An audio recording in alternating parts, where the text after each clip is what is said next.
আপনারা দেখেছেন তারেক রহমান মৌলবাদের উত্থান নিয়ে খুব চিন্তিত। আপনারা দেখেছেন বিএনপির মির্জা ফখরুল ইসলাম আলমগীর সাহেব দক্ষিণপন্থীদের উত্থান নিয়ে অনেক চিন্তিত। আপনারা দেখেছেন বিএনপির আরেক পাগলা আছে ফজলু, আমরা বলি এর জন্য দ্রুত ইনজেকশনের ব্যবস্থা করেন।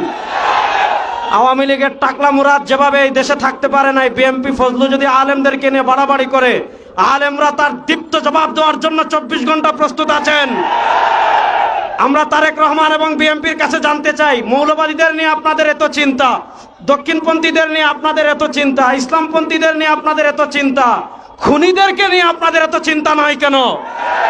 গত 1 বছরে আপনাদের কর্মীরা একজন আরেকজন 100 জনের বেশি কর্মীকে তারা খুন করে ফেলেছে।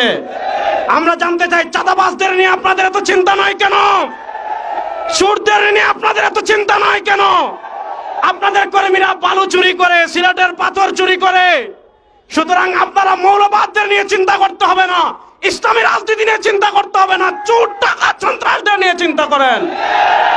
2 নম্বর আরেকটা কথা বলবো, 2024 সালের জুলাই আগস্টের গণবিপ্লবের মাধ্যমে আমরা ভারতের আধিপত্যবাদকে পরাজিত করেছি।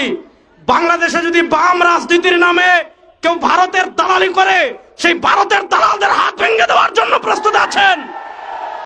আপনারা দেখেছেন আমাদের বাংলাদেশের বরেণ্য 2 জন শিক্ষাবিদ, ডক্টর সরওয়ার এবং ডক্টর আসিফ মাহতাব উৎস, তারা এই উম্মারতন্ত্র প্রহরী, বাংলাদেশের সভ্যতার অন্যতম পাহারাদার। তাদেরকে বাংলাদেশের একটা কুলাঙ্গার তাদেরকে হত্যা করার হুমকি দিয়েছে। যে হত্যা করার হুমকি দিয়েছে তার পক্ষ নিয়ে এদেশের বামরা বিবৃতি দিচ্ছে।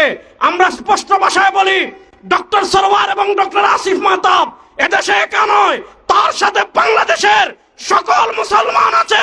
তাদের একটা পশম যদি বাংলাদেশে কেউ বাঁকা করতে চায়, কিয়ামত হয়ে যাবে, কিয়ামত হয়ে যাবে। আমরা যেই নিয়তে তাহাজ্জুদ পড়ি, ওই নিয়তে ইসলামী আন্দোলন করি। আমরা যেই নিয়তে রোজা রাখি, ওই নিয়তে আমরা ইসলামী আন্দোলন করি। যেই নিয়তে নামাজ পড়ি, ওই নিয়তে ইসলামী আন্দোলন করি। আমরা আদর্শের রাজনীতি করি। আদর্শের রাজনীতি কখনো 1-2টা আসনের জন্য বিক্রি হতে পারে না।